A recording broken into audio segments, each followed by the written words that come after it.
I'm grooming.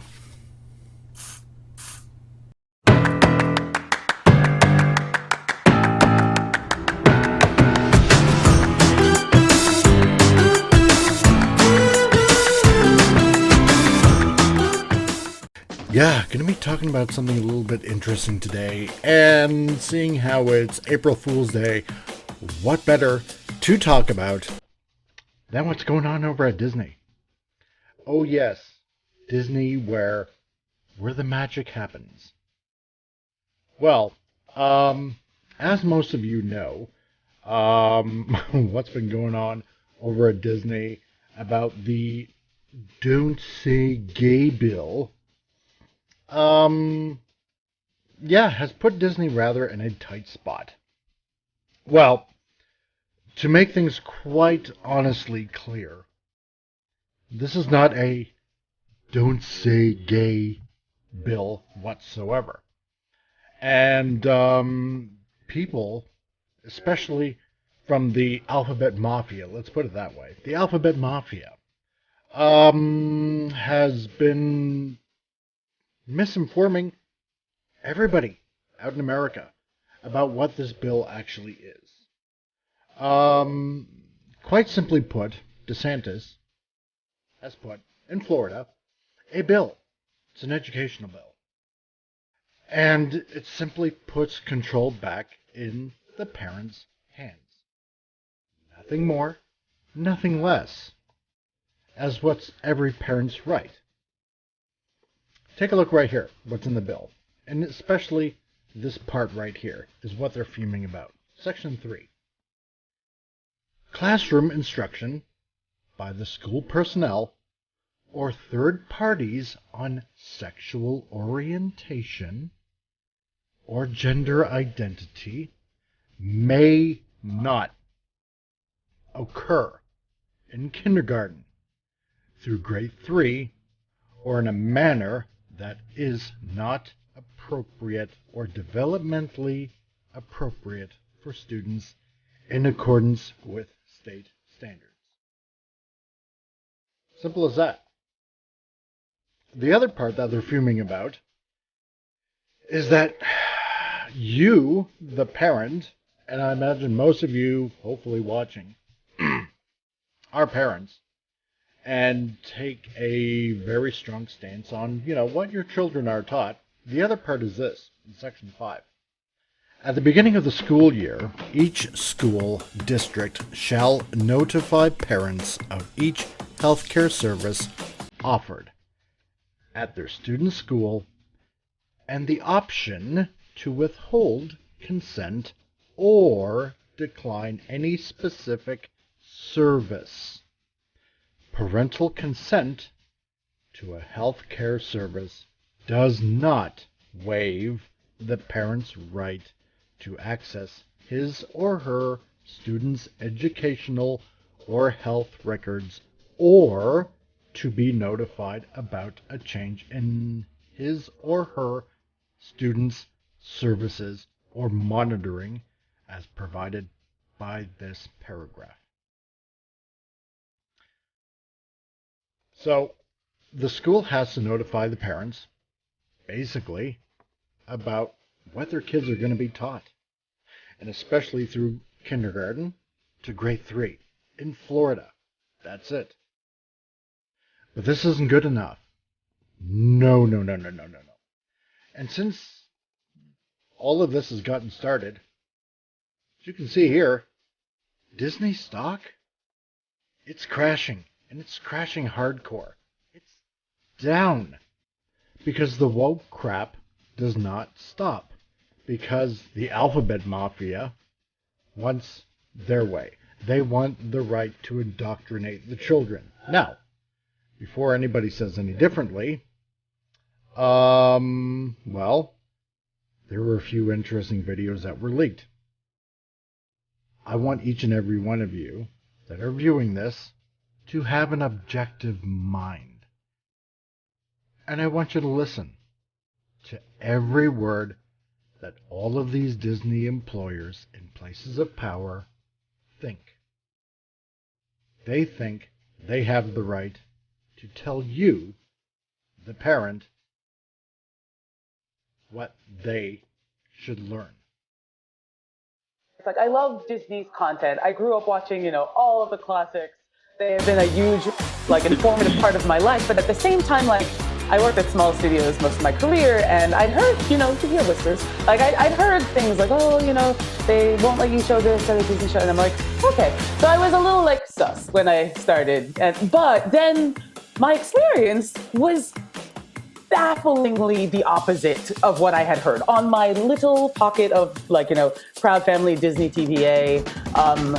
The showrunners were super welcoming. Meredith Roberts and our leadership over there has been so welcoming to my not at all secret gay agenda. And so I feel like I felt like it was, maybe it was that way in the past, but I guess something must have happened in the last they are turning it around, they're going hard. And then all that momentum that I felt, that sense of, I don't have to be afraid to let's have these two characters kiss. Let's in the background. I was just wherever I could, just basically adding queerness to if you see anything queer in the show, I'm proud of them. But I just was no one would stop me and no one was trying to stop me.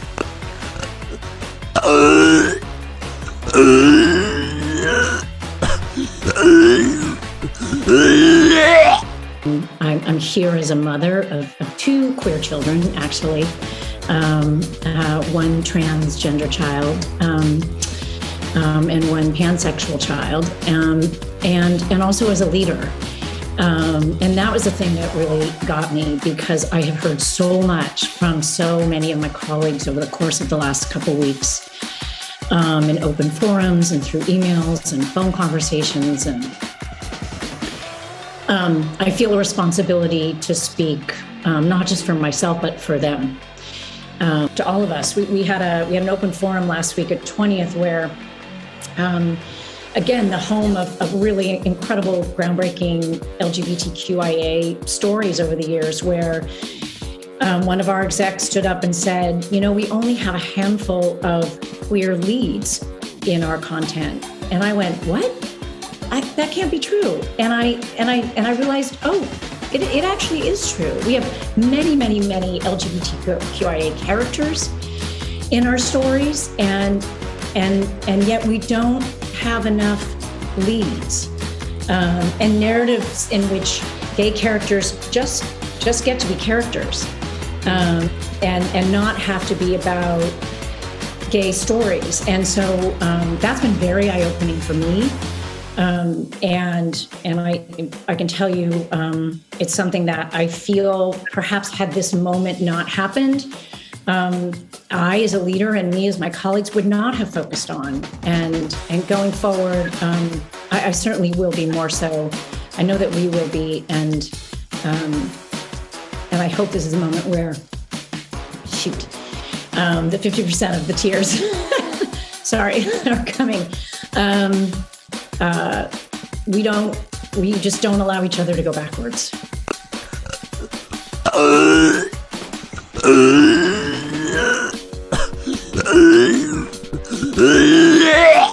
Space. Yeah, I've had the privilege of working with the Moon Girl team for the last 2 years, and they've been really open to exploring queer stories. And I'm on the production side, part of the work that I feel like I can put in is making sure that we take place in modern day New York. So making sure that that's an accurate reflection of New York. So I put together a tracker of our background characters to make sure that we have the full breadth of expression. And we got into a very similar conversation, Carrie, of all of our gender nonconforming characters are in the background. And so it's not just a numbers game of how many LGBTQ plus characters you have. We got the further, the more centered a story is on a character, the more nuanced you get to get into their story. And especially with trans characters, you can't see if someone is trans. There's not one way to look trans. And so kind of the only way to have these canonical trans characters, canonical asexual characters, canonical bisexual characters is to give them stories where they can be their whole selves.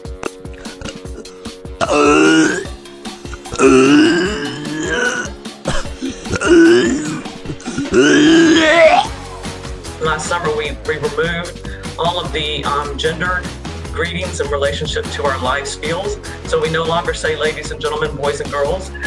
We've provided training for all of our cast members in relationship to that. So now they know it's hello everyone or hello friends. We are in the process of changing over those recorded messages, and so many of you are probably familiar when we brought the fireworks back to the Magic Kingdom. We no longer say ladies and gentlemen, boys and girls, we say dreamers of all ages. And so I love the fact that it's opened up the creativity, the opportunity for our cast members to look at that. We have our cast members working with merchandise, working with food and beverage, working with all of our guest facing areas where perhaps, we want to create that magical moment with our cast members, with our guests. And we don't want to just assume because someone might be, in our interpretation, maybe presenting as female, that they may not want to be called princess. So let's think differently about how do we really engage with our guests in a meaningful and inclusive way that makes it magical and memorable for everyone. And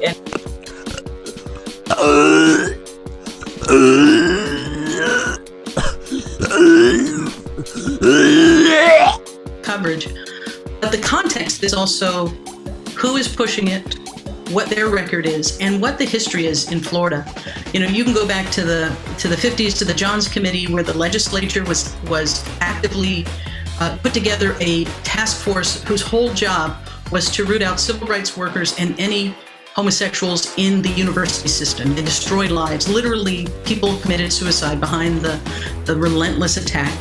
And then you have Anita Bryant, and many of us are of an age to remember Anita Bryant's Save Our Children campaign, which was premised on the same ideas that undergird this bill. And because of her campaign, that equated being gay with being a child predator, she was able to pass a ban on gay people being able to adopt, a marriage ban, and then she took that nationwide. And so when we react to this, a lot of us are reacting from the pain we experienced of being isolated and stigmatized in school. But we're also reacting from the reality that when they can erase you, when they can criminalize your existence, when they can demonize who you are, the next step is to criminalize you and take your kids. And we're already seeing that in Texas. So the slippery slope between these ugly messages, emanating from legislative leaders in our state, and then amplified by our governor, whose spokesperson immediately began calling everyone who opposed this bill groomers, aka pedophiles.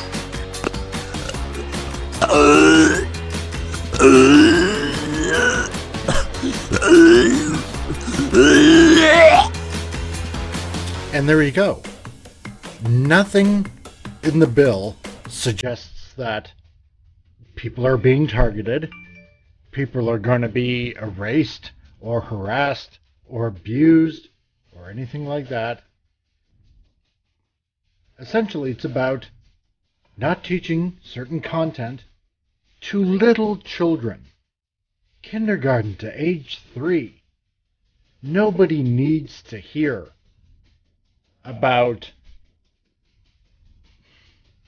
to put it as vulgar as possible, sexual acts to children. You are the parent. You are responsible to inform your child, to teach your child about relationships and how relationships work. All the other stuff that goes on in the bedroom, that's private, and it's certainly not up to schools to teach. How would you like it if somebody took your kids aside and told them of some sort of values that you didn't agree with? It's not up for someone else to teach your kids about what they should do, what they should say, what they should eat, what they should read, anything like that. And what the left is narrating and trying to push is that all of this is about homophobia or racism or critical race theory, stuff like that. It's got absolutely nothing to do with it. But what Disney wants to do right now with the Alphabet Mafia is essentially take your kids and shove what they believe down their throat. Years ago, they used to say, be careful what's on TV, or be careful what your kids watch on TV. This is absolutely true, especially nowadays. Be careful what's being taught in school. Take an active role in your child's life and know what's being fed to them. But you know what? If Disney keeps on going down this road, we're going to end up with movies and shows like Snow White Privilege or Cinderella or Pocahontas. Maybe it's The Little Merman or Aladdin X. Don't know. But the numbers don't lie. Disney's tanking.